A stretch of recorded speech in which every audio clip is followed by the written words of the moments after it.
Hello everyone, welcome to the online platform of civil panda. My name is Aman Jain और स्वागत है आपका polity की इस सीरीज में, जिसमें आज हम डिस्कस करने वाले हैं ordinance making power of the president. Now let us begin with this topic. Now this ordinance making power of the president, which article gives him this power to promulgate ordinance? Then the answer is article 123. So the ordinance making power of the president with respect to parliament is given in article 123. But friends, apart from article 123, there are two other articles which are also related to the ordinances.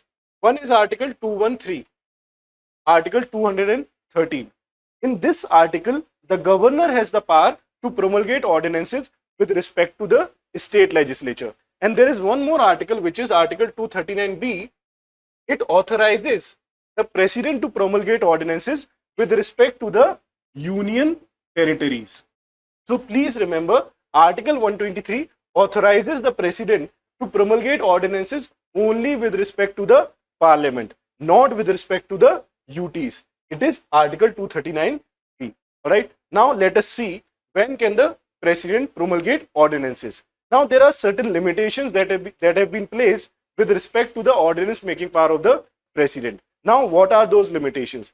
First of all, the president can promulgate an ordinance only when both the houses of parliament are not in session, or when either house of the parliament is not in session.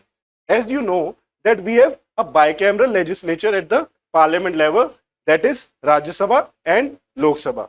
For any bill to become an act, it needs to be passed by both the houses, that is the Lok Sabha and the Rajya Sabha. पर मान के चलिए किसी कारण से लोकसभा राज्यसभा दोनों ही नहीं लग रही हैं, या फिर लोकसभा या राज्यसभा में से कोई एक यूनिट नहीं लग रही है, पर ऐसी सिचुएशन आ सकती है कि भले ही लोकसभा या राज्यसभा ना लग रहे हो, we need a particular law. So how can we make law in such a situation when both the houses of the parliament or either house of the parliament is not in session? Then the president promulgates an ordinance. All right, so what is an ordinance? Ordinance is a temporary legislation. All right, it is promulgated when both the houses of the parliament or either house of the parliament is not in session. So this is the first limitation. So the power of parliament to promulgate ordinance is not a parallel power. The power of president to promulgate ordinance is not a parallel power of legislation. अब ये parallel power of legislation से मतलब क्या है? Parallel power से मतलब है कि प्रेसिडेंट ऑर्डिनेंस नहीं निकाल सकता अगर पार्लियामेंट लग रही हो तो. मान के चलिए ये पार्लियामेंट है, ये ऑर्डिनेंस है, ये दोनों पैरेलली काम नहीं कर सकते. या तो पार्लियामेंट कानून बना ले या प्रेसिडेंट ऑर्डिनेंस निकाल ले, दोनों चीजें साथ में नहीं हो सकती. अगर ऑर्डिनेंस निकला है तो इसका मतलब यही है कि पार्लियामेंट अभी नहीं लग रही थी, और अगर अभी लॉ बना है तो ऑर्डिनेंस उस चीज के लिए नहीं आ सकता है क्योंकि अभी पार्लियामेंट लग रही है. Which means that the ordinance making power of the president is not a parallel power of legislation. Secondly, the president can promulgate ordinances only when he is satisfied that the circumstances exist that render it necessary for him to take immediate action. President को ये satisfaction होना चाहिए कि ऐसी situation आ चुकी है, इतनी immediate situation है कि मेरे को ऑर्डिनेंस निकालना ही होगा. Please pay attention to this word satisfied. अगर आप पिछले पेपर्स देखेंगे तो एमपीपीएससी के अंदर कुछ क्वेश्चंस ऐसे आए हैं जिनके अंदर वर्ड्स डायरेक्टली पूछे गए. फॉर एग्जाम्पल, ज्वाइंट सिटिंग के रिगार्डिंग एक क्वेश्चन आया था जिसके अंदर पूछा गया था कि ज्वाइंट सिटिंग प्रेसिडेंट क्यों बुलाता है? अपने विजडम पर बुलाता है, इंटेंशन पर बुलाता है, सेटिस्फेक्शन पर बुलाता है, या परमिशन पर बुलाता है? अब ये चारों वर्ड्स लगभग एक जैसे लग रहे होंगे, बट कॉन्स्टिट्यूशन के अंदर हर एक वर्ड का एक अलग कॉन्टेक्स्ट होता है, और ऑर्डिनेंस के लिए जो वर्ड है वो है satisfied. Alright, so do remember these small things. ये प्रीलिम्स में आपको थोड़ा बहुत खेल सकते हैं आपके साथ. ऑलराइट, नेक्स्ट लिमिटेशन, इस ordinance making power is co-extensive as regards as all matters except duration with the law making powers of parliament. अब इसका मतलब क्या है? इसका मतलब यह है कि जो काम पार्लियामेंट कर सकती थी वही काम एक ऑर्डिनेंस भी कर सकता है. ऑलराइट, जो काम एक पार्लियामेंट कर सकती है वही काम ऑर्डिनेंस भी कर सकता है। Alright, for example parliament union list के ऊपर कानून बना सकती है, कंकरेंट लिस्ट के ऊपर कानून बना सकती है, तो ऑर्डिनेंस भी यूनियन लिस्ट और कंकरेंट लिस्ट के ऊपर निकाला जा सकता है। बस अंतर ये होता है कि ऑर्डिनेंस की ड्यूरेशन होती है वो शॉर्ट टर्म ड्यूरेशन होती है, और जो लॉ होता है वो एक लॉन्ग टर्म ड्यूरेशन के लिए बनाया जाता है। अब हम देख लेते हैं आगे ऑर्डिनेंस के regarding. Every ordinance must be laid before both the house of parliament when it reassembles. अगर एक बार प्रेसिडेंट ने ऑर्डिनेंस निकाल दिया तो इसका मतलब ये नहीं है कि अब पार्लियामेंट उसके बारे में कुछ नहीं कर सकती। उस ऑर्डिनेंस को जब भी पार्लियामेंट दोबारा लगेगी, ऐसा तो नहीं होगा कि पार्लियामेंट दोबारा नहीं लगेगी, जब भी पार्लियामेंट दोबारा लगेगी उस ऑर्डिनेंस को दोनों हाउसेज ऑफ पार्लियामेंट के सामने हमको पेश करना पड़ेगा। और अगर मान के चलिए दोनों हाउसेज में से कोई दूसरा हाउस लेटर असेंबल होता है तो जो पीरियड है ऑर्डिनेंस का दैट इज 6 वीक्स, वो period of 6 weeks it is counted from the later house. मान के चलिए लोकसभा पहले लग जाती है, राज्यसभा बाद में लगना शुरू होती है, तो जो मैं 6 वीक्स का पीरियड काउंट करना शुरू करूंगा, जो ऑर्डिनेंस का पीरियड होता है वो काउंट किया जाएगा कहां से, राज्यसभा से। Alright, moving on, if the parliament takes no action at all the ordinance ceases to operate on the expiry of 6 weeks from the recess of parliament. जैसा कि मैंने आपको बताया, अगर पार्लियामेंट ने किसी ऑर्डिनेंस पर कोई भी काम नहीं किया तो ऑर्डिनेंस के टेबल होने के 6 महीने के बाद, रीअसेंबली के बाद 6 हफ्ते के बाद, 6 हफ्ते के बाद वो ऑर्डिनेंस ऑटोमेटिकली लैप्स कर जाएगा। अब ये ऑर्डिनेंस 6 हफ्ते से पहले भी लैप्स हो सकता है। कैसे? अगर दोनों houses of parliament they pass a resolution disapproving the ordinance, अगर वो एक रेजोल्यूशन पास कर देते हैं और बोल देते हैं हमको इस ऑर्डिनेंस की जरूरत नहीं है, तो ये 6 हफ्ते से पहले भी ऑर्डिनेंस वापस लिया जा सकता है। एक तरीका तो ये है। दूसरा तरीका ये है कि प्रेसिडेंट ने प्रोमलगेट किया था ऑर्डिनेंस और प्रेसिडेंट ही इस ऑर्डिनेंस को विड्रॉ कर ले। एक तरीका तो ये।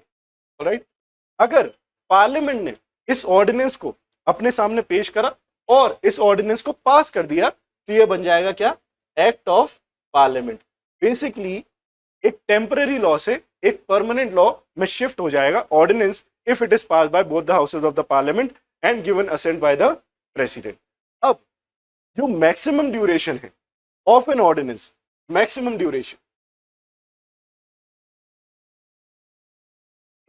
ड्यूरेशन ऑफ एन ऑर्डिनेंस, अब ये क्वेश्चन प्रीलिम्स में बहुत ज्यादा चांसेस है कि पूछा जा सकता है। आंसर है उसका 6 मंथ्स एंड 6 वीक्स। अब आपको लग रहा होगा कि जब मैंने यहां पर बोला है कि ऑर्डिनेंस की जो लाइफ स्पैन है वो कितना है, 6 वीक्स है, तो यहां पर मैंने मैक्सिमम लाइफ 6 मंथ्स और 6 वीक्स क्यों बोली है? इसके पीछे रीजन है आर्टिकल 85। आर्टिकल 85 ऑथराइज करता है हमारे प्रेसिडेंट को, जो बोलता है कि प्रेसिडेंट को साल में कम से कम पार्लियामेंट के 2 सेशंस बुलाने होंगे, यानी कि the maximum difference between 2 sessions of the parliament can be 6 months. It cannot be more than 6 months. So the maximum difference between 2 sessions of parliament is 6 months. So here I get 6 months, and the maximum life of an ordinance itself when the house reassembles it is 6 weeks. So the maximum life of an ordinance is 6 months and 6 weeks, right? Now let us see some features of ordinances, right? The first feature of ordinance is an ordinance like any other legislation can be retrospective। अब retrospective से मतलब क्या है? retrospective से मतलब है कोई भी कानून पास आज हुआ है इंप्लीमेंट बैक डेट से होगा। For example GST was implemented on 1st of July 2017। अब ये तो चलो 1st जुलाई 2017 को लागू हुआ, पर जीएसटी क्या है, एक सिविल लॉ है। ये कानून सरकार चाहती तो बैक डेट से भी लगा सकती है। ऑलराइट, सो एक ऑर्डिनेंस जो होता है just like any other legislation it can be retrospective as well, यानी कि पीछे की तारीख से इंप्लीमेंट किया जा सकता है। इट मे मॉडिफाई और repeal any act of parliament और अनदर ऑर्डिनेंस। आपको पता ही है पार्लियामेंट कुछ कानून बनाती है और कुछ कानून बनने के बाद जब उनकी जरूरत पूरी हो जाती है तो उनको हटा देती है। तो ऑर्डिनेंस के पास भी ये पावर होती है कि वो पार्लियामेंट के किसी भी कानून को चाहे तो मॉडिफाई कर दे, चाहे तो रिपील कर दे या हटा दे। ये केवल लॉ की तक सीमित नहीं है, ये किसी ऑर्डिनेंस के साथ भी हो सकता है। यानी कि एक ऑर्डिनेंस किसी दूसरे ऑर्डिनेंस को मॉडिफाई कर सकता है, उसको हटा भी सकता है। Alright, next is it can alter or amend a tax law as well. Alright, किसी भी टैक्स के कानून को भी अमेंड कर सकता है, चेंज कर सकता है। For example we have income tax act of 1961।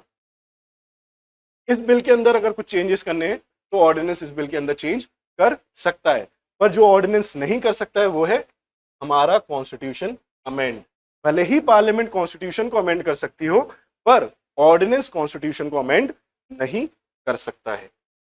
Lastly, as per the rules of Lok Sabha, as per the rules of Lok Sabha, not of Rajya Sabha, right, as per the rules of Lok Sabha, statement explaining the circumstances that had necessitated immediate legislation by ordinance should also be placed before the house। अब इसका मतलब क्या है? इसका मतलब ये है, जब भी लोकसभा के अंदर ऑर्डिनेंस को टेबल किया जाएगा तो सरकार को यह भी आंसर करना पड़ेगा कि आखिर ऐसी क्या जरूरत पड़ गई थी कि आपसे रुका नहीं गया पार्लियामेंट के सेशन के लिए और आपने हाल की हाल ऑर्डिनेंस निकाल दिया। आपको ऐसा स्टेटमेंट भी लोकसभा के सामने रखना होगा। अब ये जो पावर है आर्टिकल 123 की, जैसा कि आपको बताया उसके अंदर कि ये प्रेसिडेंट के सेटिस्फेक्शन के ऊपर डील करता है। राइट, जब भी प्रेसिडेंट को सेटिस्फेक्शन होगा तब वो ऑर्डिनेंस निकाल देगा। और अभी सेटिस्फेक्शन होता क्या है? अब ये वर्ड सेटिस्फेक्शन डिफाइंड तो है नहीं, इसके कारण होता क्या है ना कि this particular article and article 356 it has been used, overused and abused by the government. Now, regarding this, whenever the government misuses its power, then comes the judiciary and then comes judicial activism. Right? Now, regarding judicial activism, with respect to ordinances, there are two famous cases. One is Cooper case, 1970. Right? And one is DC Vadhva case of 1987. Let us see ये दोनों cases बोलते क्या है। Cooper case 1970 में supreme court ने कहा कि जो सेटिस्फेक्शन है प्रेसिडेंट का, जो सेटिस्फेक्शन है प्रेसिडेंट का to promulgate ordinances, it is not beyond judicial review, यानी कि इसको भी चैलेंज किया जा सकता है। Alright, on the grounds of mala fide, mala fide. However, Indira Gandhi government 38 constitution amendment act लेकर आई 1975 में और आर्टिकल 123 में लिखवा दिया, 213 में लिखवा दिया और 239B में लिखवा दिया कि अगर प्रेसिडेंट या गवर्नर ऑर्डिनेंस प्रोमलगेट करते हैं तो उनका सेटिस्फेक्शन फाइनल है, it can not be challenged in any court. However, this provision which was added by 38th constitution amendment act 1975, it was repealed by 44th constitution amendment act of 1978। यानी कि आज की तारीख में जो प्रेसिडेंट ऑर्डिनेंस निकालता है उसका जुडिशियल रिव्यू किया जा सकता है on the grounds of mala fight. So this is one case. The second case is DC Vadhva case 1987. Now what happened in this case? देखिए, जैसा मैंने आपको बताया, ऑर्डिनेंस मेकिंग पावर जो है हर सरकार ने, चाहे केंद्र की सरकार हो चाहे राज्य की सरकार हो, हर सरकार ने कभी ना कभी उसका मिसयूज किया है। और जब भी मिसयूज किया जाता है किसी भी पावर का तो सामने आती है कौन? जुडिशरी। तो जुडिशरी ने डीसी वाधवा केस में ऐसा क्या कहा? जुडिशरी ने इस केस के अंदर यह कहा कि अगर कोई भी सरकार सेम ऑर्डिनेंस बार बार प्रोमलगेट करती है without the efforts of getting it पास, यानी कि कोई भी सरकार केवल ऑर्डिनेंस से ही काम चलाना चाह रही है, उसको बिल बना के पेश कराना नहीं चाह रही है, तो ऐसा ऑर्डिनेंस अपने आप में नल एंड वॉइड है। अब ऐसा क्यों कहा सर सुप्रीम कोर्ट ने? ऐसा इसलिए कहा, हम एमपीज चुनते हैं, हम एमएलएस चुनते हैं। इन एमपीज एमएलएस का काम होता है कानून को बनाना। अगर कानून बनाना ही प्रेसिडेंट और गवर्नर को है तो हमने एमपी एमएलए चुने ही क्यों? इस बात के लिए डीसी वाधवा केस में सुप्रीम कोर्ट ने कहा कि अगर कोई भी सरकार बार बार एक ही ordinance without the effort of getting it pass promulgate करती है तो ऐसा ऑर्डिनेंस अपने आप में क्या होगा? Null and void. So this was regarding the ordinance making power of the president. Now finishing touches, इसमें से प्रीलिम्स के अंदर क्या क्या क्वेश्चंस बनाए जा सकते हैं। तो अगर मैं बात करूं, सबसे पहले तो आर्टिकल्स याद रखिए आप, आर्टिकल 123, आर्टिकल 213 और आर्टिकल 239। और ऑलराइट, ये 3 आर्टिकल्स याद रखिए, ये 3 आर्टिकल्स हैं जो ऑर्डिनेंस के बारे में बात करते हैं। दूसरा, केसेस के ईयर्स और उनके नाम दोनों याद रखिएगा। ऑर्डिनेंस मैक्सिमम कितना टाइम के लिए निकाला जा सकता है, ये याद रखिएगा। ठीक है, इस तरह के क्वेश्चंस लगातार एमपीपीएससी प्रीलिम्स में पूछे गए, आगे भी पूछे जाते रहेंगे। इसी तरह के वीडियो से जुड़े रहने के लिए लाइक करें हमारे इस वीडियो को, सब्सक्राइब करें हमारे चैनल को। अच्छा लगा तो वीडियो पे कमेंट करिए। अंटिल देन, जय हिंद, जय भारत।